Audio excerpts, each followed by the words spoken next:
Hello friends, કેમ છો? મજામાં ને? આજે હું તમારી સાથે શેર કરીશ ટ્રેડિશનલ વાનગી અને એ છે દ્રાક્ષની ઢોકળી. અત્યારે માર્કેટમાં દ્રાક્ષ ખૂબ જ પ્રમાણમાં મળે છે અને આપણે અગાઉ પણ દ્રાક્ષમાંથી વેલકમ ડ્રિંક્સ બનાવ્યું હતું. તો આજે એકદમ ગુજરાતી સ્વાદ સાથે અને ઘરમાં સરળતાથી મળી જાય એવી વસ્તુનો ઉપયોગ કરીને સ્વાદિષ્ટ દ્રાક્ષની ઢોકળી બનાવવાની શરૂઆત કરી દઈએ. તો એના માટે મેં અહીંયા 1 કપ ઘઉંનો કકરો લોટ લીધો છે. જો તમે જોઈ શકો છો આ રીતનો કકરો લોટ લીધો છે. હવે એમાં મસાલા કરી દઈએ. હવે 2 ટેબલસ્પૂન મરચું પાવડર લીધું છે, એ આપણે એડ કરી દઈએ અને ½ ટીસ્પૂન હળદર પાવડર છે એડ કરી દઈએ અને સ્વાદ અનુસાર મીઠું એડ કરી દઈએ. મસાલા તમે તમારા ટેસ્ટ પ્રમાણે લઈ શકો છો. હવે 2 ટેબલસ્પૂન ઓઇલ છે એ આપણે એડ કરી દઈએ અને બધા જ મસાલાને આપણે હાથેથી આ રીતે મિક્સ કરી લઈએ. અને જો તમે ઘરમાં રહેલી ઘરઘંટીમાં દળતા હો તો ઈડલી ઢોકળાની જે જાળી હોય એમાં જ મેં દળીને લીધેલું છે. તો આપણા મસાલા તૈયાર થઈ ગયા છે.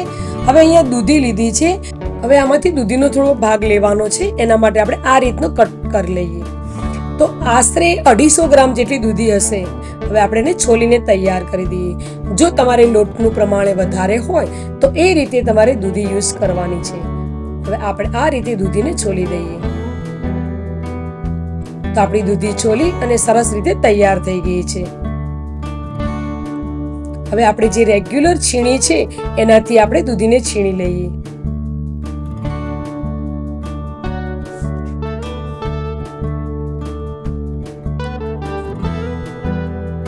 આપણી દૂધી એકદમ સરસ રીતે છીણી અને તૈયાર થઈ ગઈ છે.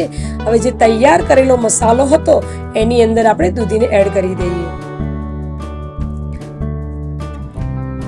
હવે દૂધીમાંથી થોડું પાણી છૂટે છે એટલે આપણે દૂધી પહેલા બરોબર લોટમાં મિક્સ કરી લેવાની છે. જો જરૂર જણાય તો જ તમારે પાણી અથવા છાશનો ઉપયોગ કરવાનો. પણ અત્યારે મારે એવું લાગે છે કે પાણી કે છાશનો ઉપયોગ કરવો જ નહીં પડે. તો તમે જોઈ શકો છો કે મેં અત્યારે બિલકુલ ઉપયોગ કર્યો જ નથી. એકદમ સરસ રીતે લોટ બંધાઈને તૈયાર થઈ ગયો છે. જો આ વખતે તમને સેજ ઢીલો લોટ લાગે તો તમે થોડોક લોટ એડ કરી શકો છો. આ રીતનો આપણે લોટ બાંધીને તૈયાર કરવાનો છે. તો આપણે પાણી કે છાશ બિલકુલ ઉપયોગ નથી કર્યું. હવે એક વાટકીમાં થોડુંક પાણી લઈ અને આંગળી અને હથેળીમાં થોડુંક લગાવી દઈએ જેથી કરીને આપણે લોટ બિલકુલ ચોંટે નહીં. આ રીતે નાની સાઈઝનો લુઓ લઈ ગોળ ફેરવી અને હથેળીમાં આપણે આંગળીથી આ રીતે પ્રેસ કરી અને ઢોકળી બનાવીશું.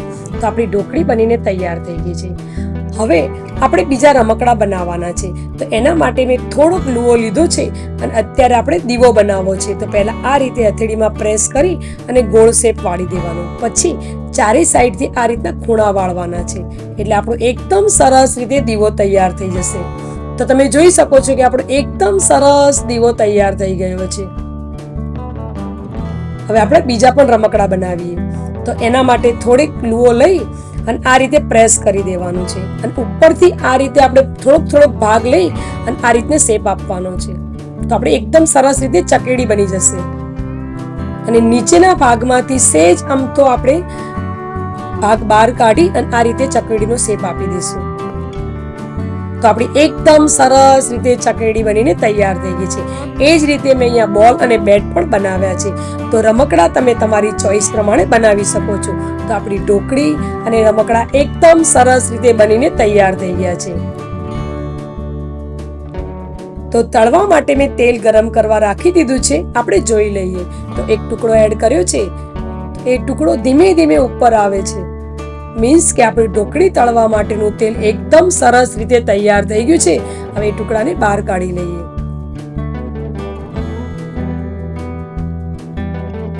હવે તેલમાં સમાય એટલી આપણે ઢોકળી એડ કરી દઈશું. ઢોકળી કર્યા પછી તરત આપણેજરાથી હલાવવાનું નથી જેથી કરીને આપણી ઢોકળી ભાગી ન જાય. અને જો તમને આજની મારી આ રેસીપી પસંદ આવી હોય તો તમે લાઈક કરજો અને ફ્રેન્ડ્સ અને ફેમિલીમાં શેર કરજો અને સબસ્ક્રાઇબ કરવાનું તો ભૂલતા જ નહીં. અને બાજુમાં આવેલા બેલ આઇકનને પ્રેસ કરજો જેથી કરીને તમને મારી અવનવી રેસીપીનો વિડીયો સૌથી પહેલો મળી જાય. જરાની મદદથી આપણે આ રીતે ઉપર નીચે કરીને ઢોકળીને તળી લઈએ. અને ગેસની ફ્લેમ આપણે લો ટુ મીડિયમ રાખીશું. તો આપણી એકદમ સરસ રીતે ઢોકળી તૈયાર થઈ ગઈ છે. તો જરાની મદદથી કાઢી અને પ્લેટમાં લઈ લઈએ. આપણે એ જ રીતે બીજી ઢોકળી પણ પ્લેટમાં લઈ લઈએ. તો આપણી બધી જ ઢોકળી તળાઈ અને એકદમ સરસ રીતે તૈયાર થઈ ગઈ છે. તો જોઈ લઈએ, ઉપરથી ક્રિસ્પી અને અંદરથી સોફ્ટ. હવે અહીંયા મેં 2 બટેકા લીધા છે, એને મેં બાફીને લીધા છે. હવે આપણે એને છોલી દઈએ. ઢોકળીની અંદર આપણે બાફેલા બટેકા યુઝ કરવાથી ઢોકળીનો રસો થોડો ઘટ થાય છે, એટલે આપણે બાફેલા બટેકા યુઝ કરીએ છીએ. હવે આપણું બટેકાનું છીણ તૈયાર થઈ ગયું છે. અહીંયા મરચા, આદુના ટુકડા અને લીમડાના પાન લીધા છે. એને આપણે ખલદસ્તામાં ક્રશ કરી લઈએ. જો તમારે મિક્સરમાં ક્રશ કરવા હોય તો તમે કરી શકો છો. હવે આપણે આ રીતે ખલદસ્તામાં ક્રશ કરી લીધા છે. એને આપણે એક નાની વાટકીમાં કાઢી લઈએ. તો આપણી આદુ મરચા અને મીઠા લીમડાની પેસ્ટ તૈયાર થઈ ગઈ છે.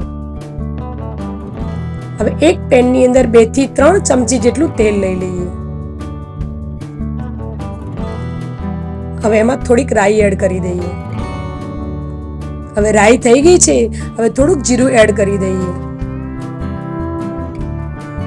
અને થોડીક હિંગ છે એ એડ કરી દઈએ. હવે અહીંયા મેં સૂકા લાલ મરચા, તમાલપત્ર, તજ અને લવિંગ લીધા છે. એને આપણે સાંતળી લઈએ અને આ જે તૈયાર કરેલી પેસ્ટ છે એને આપણે સાંતળી લઈએ. અને હાફ ટીસ્પૂન હળદર લીધી છે, એને પણ આપણે સાંતળી લઈએ. મસાલા કરતી વખતે આપણે ગેસની ફ્લેમ એકદમ લો જ રાખીશું. હવે અહીંયા પાણી છે એ વઘારી દઈએ. અહીંયા આપણે 1 કપ ઘઉંના કકરા લોટમાંથી ઢોકળી બનાવવા માટે 3 કપ પાણી એ આપણું એકદમ પરફેક્ટ માપ છે. તો આપણા 3 કપ પાણી થઈ ગયા છે. હવે આપણે મસાલો કરી દઈએ. તો અહીંયા સ્વાદ અનુસાર મીઠું એડ કરી દઈએ. મરચું પાવડર લીધું છે એ આપણે એડ કરી દઈએ અને ધાણા જીરું પાવડર છે એ આપણે એડ કરી દઈએ. અને અહીંયા મેં દેશી ગોળ લીધો છે એ આપણે એડ કરી દઈએ. તમે ગોળની જગ્યાએ ખાંડ કે સાકર તમે યુઝ કરી શકો છો. હવે ઢાંકણ ઢાંકી અને થોડી વાર પાણીને ઉકળવા દેશું. આપણું પાણી ઉકળીને એકદમ સરસ રીતે તૈયાર થઈ ગયું છે. હવે જે આપણે બટેકાનું છીણ લીધું હતું એને આપણે એડ કરી દઈએ અને સારી રીતે મિક્સ કરી લઈએ.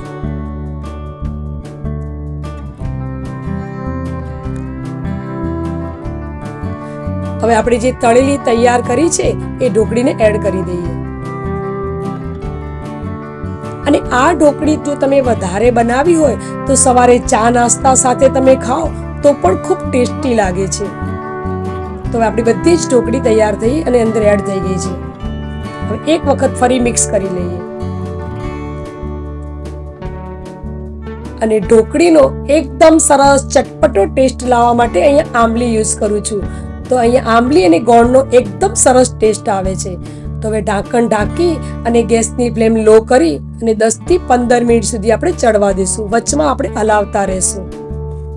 હવે આપણે ગ્રેપ્સ લીધી છે. તો અહીંયા ગ્રેપ્સની સાઈઝ થોડીક મોટી છે એટલે હું કટ કરી લઉં છું. મીડિયમ સાઈઝની ગ્રેપ્સ હોય તો કટ કરવાની કંઈ જરૂર નથી. તો આપણે આ રીતે બધી જ ગ્રેપ્સને કટ કરીને તૈયાર કરી દઈએ.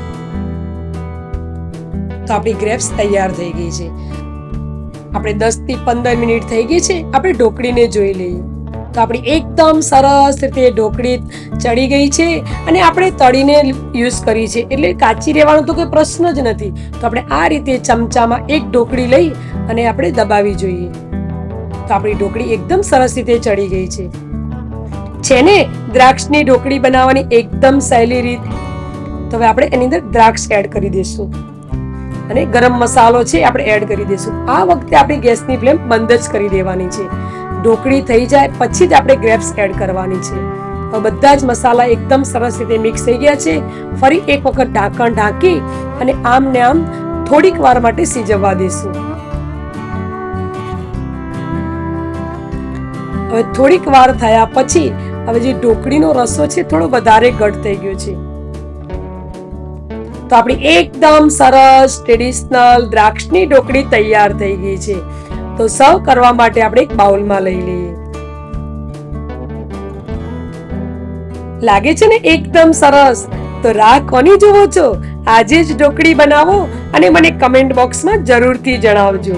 હવે આપણે દીવા કર્યા છે તો ઘી તો ભરવું જ પડશે ને, તો હવે આપણે બધા જ દીવામાં ઘી ભરી દઈએ અને કોથમીરથી અને ગ્રેપ્સથી આપણે ગાર્નિશિંગ કરી લઈએ.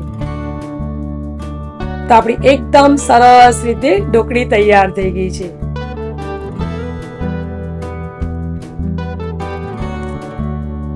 હવે નવી રેસીપી સાથે ફરી મળીશું.